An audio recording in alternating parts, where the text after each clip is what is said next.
Briscoe and Wes Briscoe.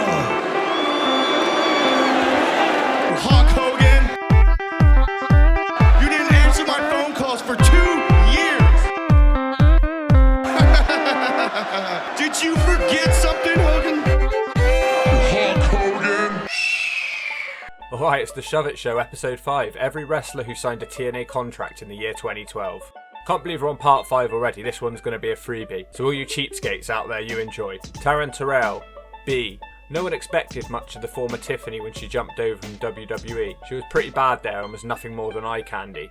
So when she turned up in TNA in 2012 just performing as a referee, everyone thought it was going to be more of the same. Soon she would get into a feud with Gail Kim, and the referee would turn into a wrestler. She would have some amazing matches with Gail Kim. Most notably, she beat Gail Kim in a last man standing match in one of my top 10 favourite wrestling matches of all time in TNA. She also had a good ladder match with Gail Kim.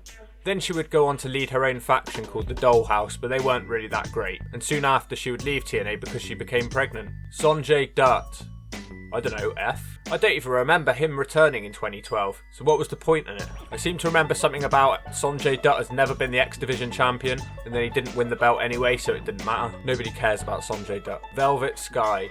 C. Velvet Sky finished up in TNA in mid-2012, but she would return 6 months later. On her return, she would win the TNA Knockouts Championship for the second time. But the magic had gone for Velvet Sky, as she tried to reform the beautiful people and rekindle their success. Unfortunately, no one cared as much. Velvet Sky was often found just being rehashed into previous storylines, but they weren't as good. Also, she was Chris Sabin's on-screen girlfriend, during a time where Chris Sabin strangely captured the world title. Wes Briscoe, F.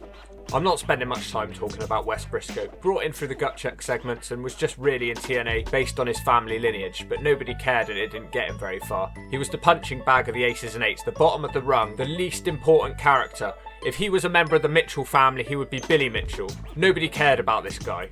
He was greasy, bad on the mic, and he was the one who this show's named after, so I guess I gotta shout him out for that at least. Brooke Hogan, F.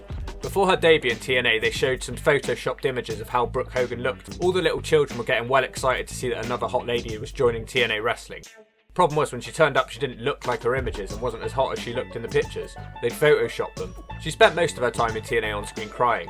No, I'm not joking, she was often seen crying. She was an emotional wreck. She was put in charge of the TNA Knockouts division, but did nothing memorable apart from fall over during that one segment. She was then used as a pawn in the game between Aces and Eights and Hulk Hogan, as Bully Ray would marry Brooke Hogan, but it would then be revealed that Bully Ray was the leader of the Aces and Eights and he kicked her to the curb, and he ditched her for the much better looking Brooke Tessmacher. D'Lo Brown, F. Look, I love D'Lo Brown. He was one of my favourite wrestlers during the Attitude Era. Problem was, he was about 55 years old here and could barely move. He was about 20 stone heavier and had been on 420 too much during this time. To put him in Aces and Eights just didn't make any sense. This dude was a rap-loving, chilled-out, athletic guy during the Attitude Era, but now we were supposed to believe he'd fit in the biker faction with a bunch of white skinheads, whose only interest was pissing on Wes Briscoe. I don't see how D'Lo fitted. He did have a match during this time as well against Kurt Angle on TV. It was terrible and he lost. D'Lo would be kicked out of the Aces and Eights for losing this match, and he was never seen since. Taylor Hendricks, F.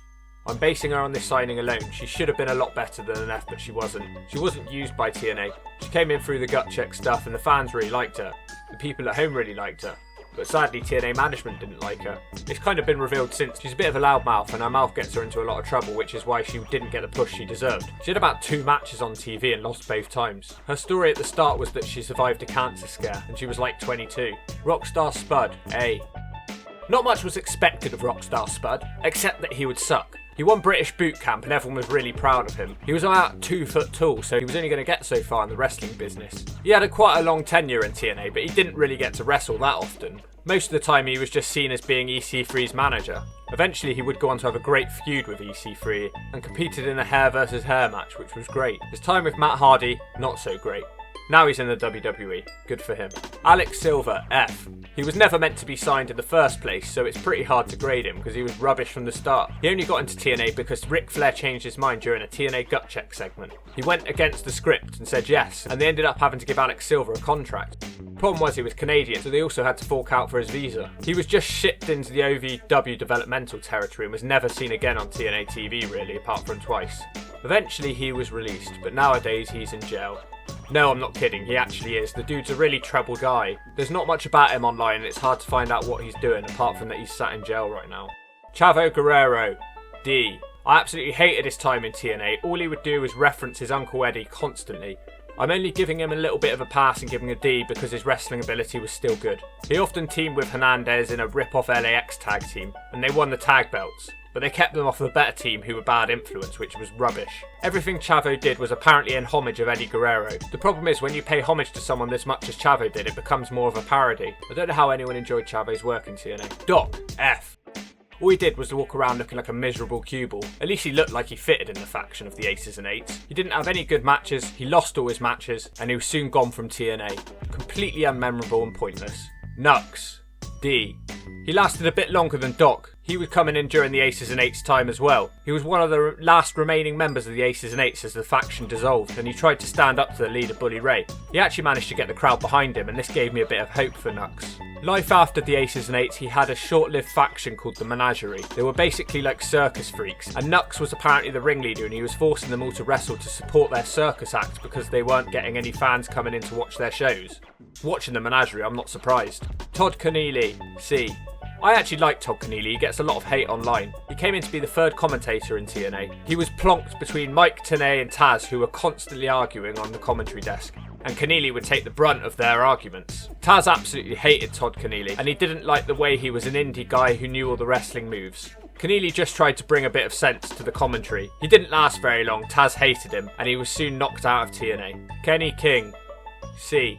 Should have been a much better than a C. I thought when the guy first came into TNA he had a main event potential. He ditched on ROH to come into TNA, and everyone made a big deal out of it at the time. He apparently had amazing wrestling ability and charisma. Unfortunately, we never got to see his full potential in either category. He often wrestled in the X division, which was a bit below his standards in my opinion. He could have had a tag title run at least. He stuck with TNA as the ratings dropped down and lower until they were only being viewed by 10 people on the internet. Poor Kenny King. Evan Markopoulos. I wrote Elias Markoupoulos. Nobody knows who this guy is. He was basically like a young guy who came in and he stuck with TNA in the developmental territory and he hung on forever and ever, and he was desperate to get TNA to give him some time on TV. Problem is everybody hated him in TNA. He did occasionally come in as a jobber on TNA, but it never got much further than that. So Evan Markopoulos, you get an F. Joey Ryan, C. Joey Ryan's run was quite good. He came in during the gut check time as well.